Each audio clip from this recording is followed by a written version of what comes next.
The moment you stop letting her control you, she does not disappear. She evolves. At first, it may have been subtle, a sigh, a silent treatment, a calculated withdrawal of affection. Then came the guilt trips, the emotional baiting, the seductive attempts to pull you back under her influence. But when none of it works, when you stop flinching, stop folding, stop falling for the performance, something changes. What happens when manipulation no longer works on you? When silence, guilt, or seduction fail to bend your will? She doesn't vanish. She adapts. The tactics get colder, more desperate, more strategic. This isn't about love. It's about power. And when that power starts to slip away from her grip, the games intensify. There is a deeper, darker strategy some people use when they realize they cannot dominate you. And Stoic wisdom can help you see it before it poisons your peace. This is not about gender. It's about control. And it's not paranoia. It's perception. When someone thrives on control and they feel it slipping, their tactics become more refined, more toxic. They may try to discredit you, isolate you, weaponize your past, your vulnerabilities, even your own empathy against you. You are not crazy. You are not too sensitive. What you are feeling is real. And it often begins the moment you stop being easy to control.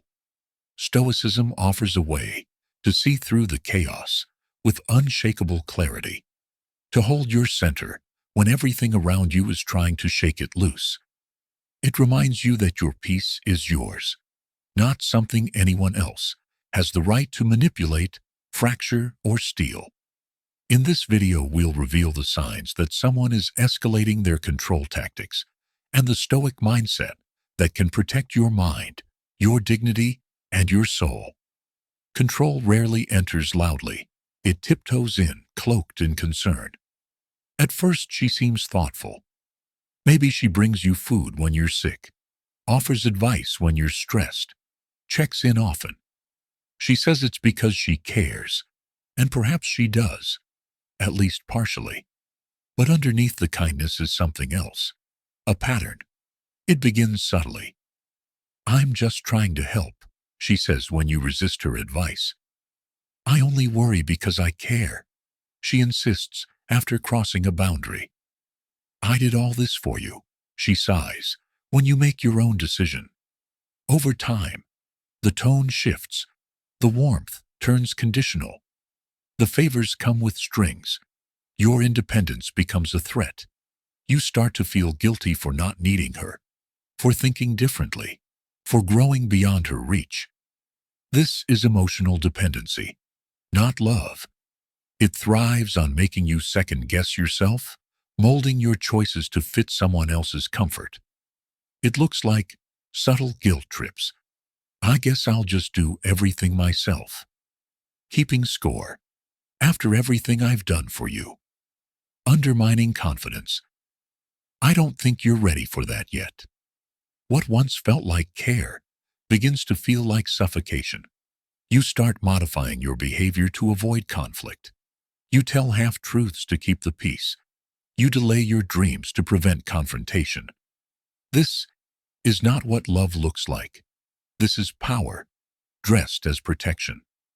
One of the most dangerous emotional traps is needing the approval of someone who thrives on control. You crave peace, but the only way to get it is by complying. You don't want to upset her, so you shrink a little, silence yourself a little, just to avoid the storm. And that is exactly how emotional control works. It makes your peace dependent on their emotional state. You're not allowed to grow unless they're ready. You're not allowed to evolve unless it fits their narrative. This isn't help. This is programming. Control that hides in care is harder to identify than overt abuse. It's manipulative because it wears the mask of love. But once you spot it, the illusion breaks. You start to see that her concern only flows one way. Her help always costs your autonomy. Her support disappears the moment you disagree. This is when your self-awareness becomes your greatest weapon.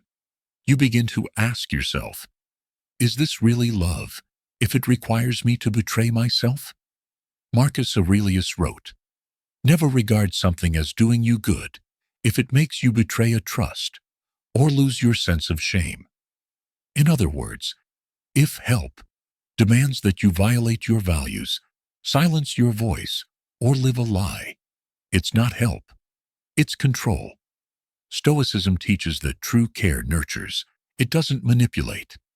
And the first Stoic defense against emotional enslavement is awareness, recognizing when your peace is being traded for someone else's comfort. The Stoic way is not to explode or retaliate.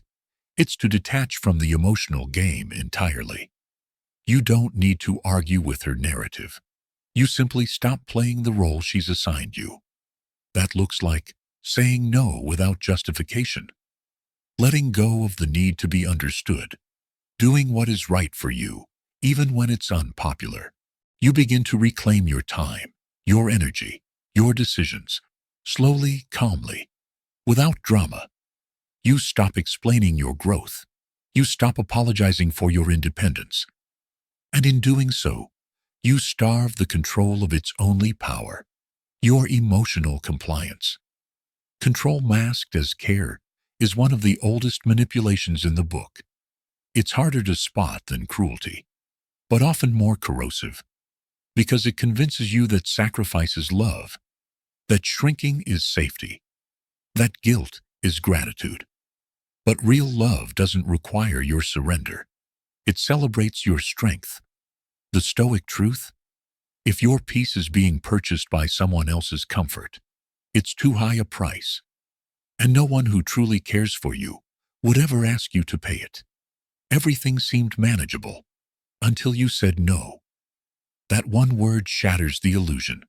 The affection disappears. The understanding evaporates. Where there was once warmth, now there's frost. Where there was once connection, now there's silent judgment. You've made a simple choice for yourself, but to her it's a threat, a rebellion, a betrayal. This is the moment the mask slips. She doesn't yell. She doesn't need to. Her retaliation is quieter, but just as brutal. At first, she goes quiet, stops texting, stops calling. The conversations you used to have become cold, clipped, or vanish altogether. But it isn't peace. It's punishment. You are being taught a lesson. She hopes the silence will force your apology, that the absence of connection will compel you to chase her, to submit, to ask what you did wrong, even when you know exactly what you did. You asserted yourself. This emotional freeze-out is one of the oldest tools of control. It's not distance, it's strategy. Not detachment, it's manipulation. You begin to feel the tension in every silence, in every "I'm fine," in every unexplained absence. Then it escalates. She starts talking to others, neighbors, mutual friends, family, but not directly about you. At first, it's subtle. "I don't know what's going on with her lately. She's just been so distant, so cold. I've done everything I can, but it's like she doesn't care anymore." Seeds of doubt are planted carefully, with calculated grace. She doesn't need to attack you. She just rewrites the story and casts herself as the misunderstood hero. By the time you realize what's happening, people are looking at you differently. Conversations feel off. Invitations slow down. You're not sure who to trust. You haven't changed, but the narrative has. When manipulation fails, she plays her last card, victimhood.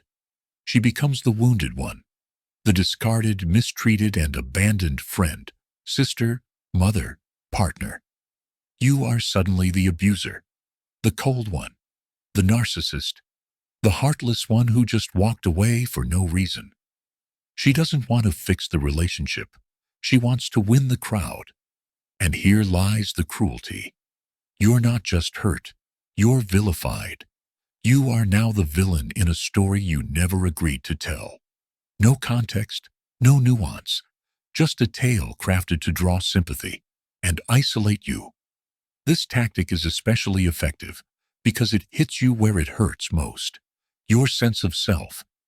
You begin to ask yourself, am I overreacting? Was I really that cold? What if I did hurt her more than I thought? The guilt creeps in. That's the trap. This confusion is not an accident.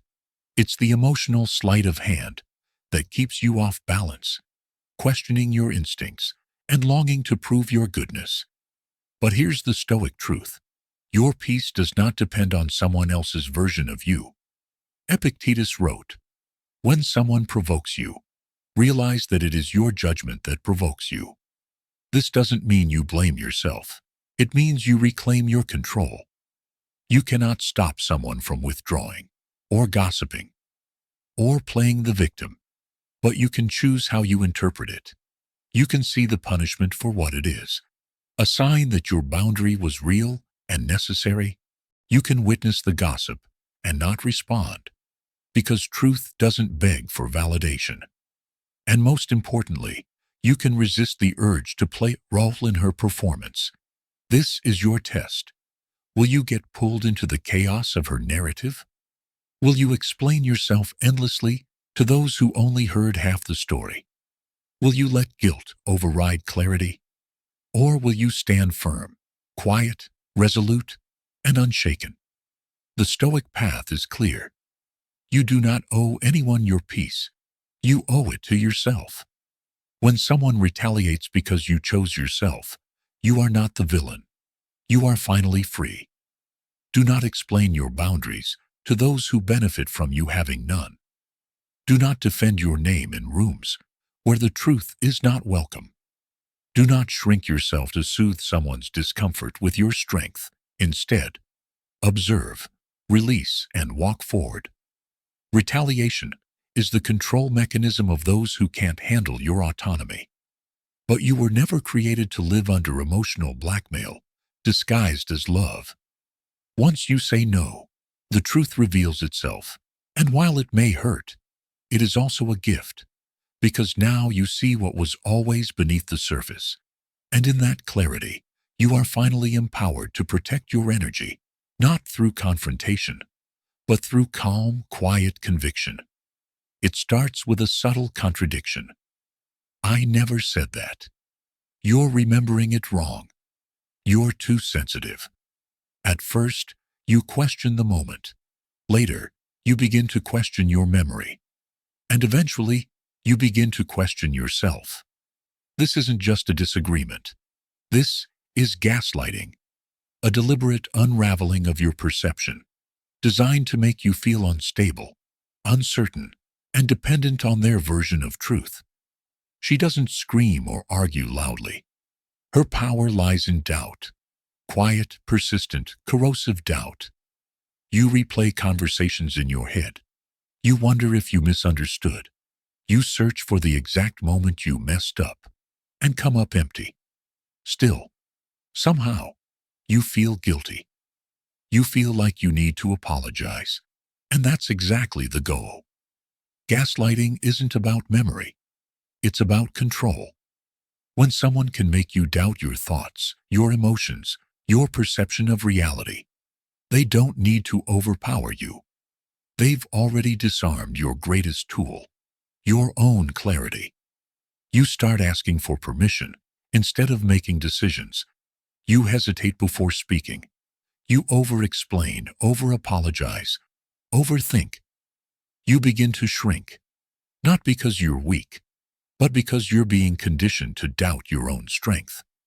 This is not just manipulation. It is psychological warfare, slow, subtle, devastating. And she plays both sides. One day she's warm, affectionate, forgiving. The next, she's cold, distant, accusatory. You never know which version of her you'll get. You spend your energy managing her emotions instead of living your own life. This emotional seesaw isn't chaos. It's strategy. It keeps you off balance, emotionally dependent, and desperate to win her approval again. But here's the turning point. You start to see it. Stoic response. Withdraw to clarity. The Stoics never taught us to fight for control. They taught us to reclaim internal sovereignty. Seneca wrote, "We suffer more often in imagination than in reality."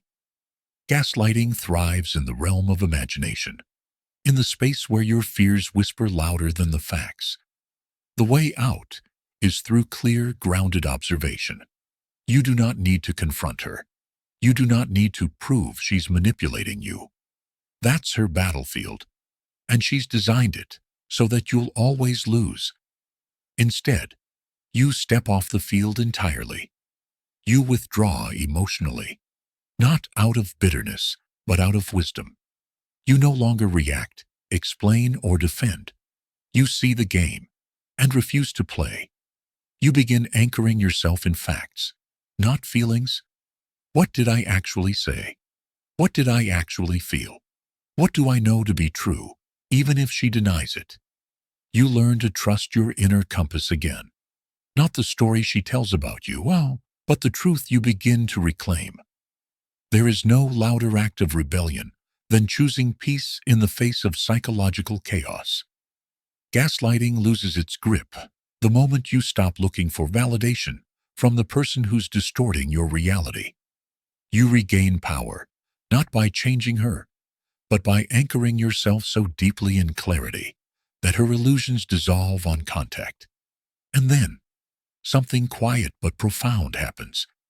You feel yourself return.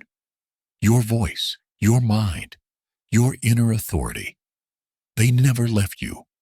They were just buried under the noise of manipulation. Now, with the noise silenced, you can hear them again. Walking away isn't weakness, it's wisdom. Refusing to engage isn't passive, it's protective. Choosing clarity over conflict is the most stoic or most liberating decision you can make. You do not need to fight for your truth. You simply need to stop doubting it. It doesn't happen with a grand gesture. It's not a scream or a final argument or a slammed door. It happens quietly, so quietly you almost miss it. One day, she tries to guilt you again. Her voice tightens, her words drip with subtle accusation. She pauses, waiting for you to explain, to apologize, to shrink. But you don't. You simply look at her, calm and detached. You feel no rush of panic, no desperate need to defend yourself, no fire in your chest or noise in your mind. You don't flinch when she goes silent. You don't chase. You don't beg. You've broken the pattern. And in that stillness, something powerful rises inside you. You are no longer trapped in the story she wrote for you. You're not the villain. You're not the caretaker. You're not broken. You're awake. This moment is not about revenge. You don't need her to hurt. You don't need her to understand. You don't even need her to change. Because this isn't about her. It's about you. You realize you no longer need to be believed. You no longer need to explain why you're leaving the emotional chaos behind. You no longer see her manipulation as love. It's just control with a prettier face. You don't feel hate. You feel release. Your peace becomes untouchable. Not because the world stopped being cruel, but because you stopped surrendering your power. You now observe instead of react. You now respond instead of defend. And most importantly, you now trust yourself more than anyone else's narrative.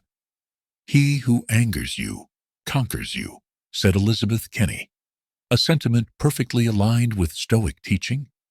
Marcus Aurelius echoed this with clarity. You have power over your mind, not outside events. Realize this, and you will find strength. That strength doesn't look like fighting harder. It looks like not needing to fight at all. You've taken your power back. You've stepped out of her maze. You've reclaimed your name, your voice, and your peace. That is the moment the spell breaks, and you never go back. Sometimes The most dangerous people wear the warmest smiles. They don't raise their voice. They twist your reality. They don't attack. They guilt. They don't protect. They control. And the truth is simple. If someone has to bend reality to make you feel like the problem, they are not close. They are a threat to your peace. You owe no one your silence, your self-doubt, or your suffering. The moment you stop playing their emotional chess game, the pieces fall. The illusion shatters, and you rise, stronger, clearer, freer. This isn't just about walking away from someone toxic. It's about walking back to yourself. Don't explain yourself. Your friends do not need it, and your enemies will not believe it anyway. Seneca, you don't need to defend your boundaries. You only need to hold them. Have you lived through this shift? When someone changed the moment you stopped being easy to control? Tell us your story in the comments. Your voice might be the light. Someone else needs to finally see clearly. Let this space be one of shared strength and awakening. This video taps into the quiet but profound trauma of emotional manipulation, the kind that's hard to explain but impossible to forget. That recognition that, yes, this happened to me, creates a wave of emotional release, driving viewers to share, reflect, and connect with others who've walked the same invisible battlefield.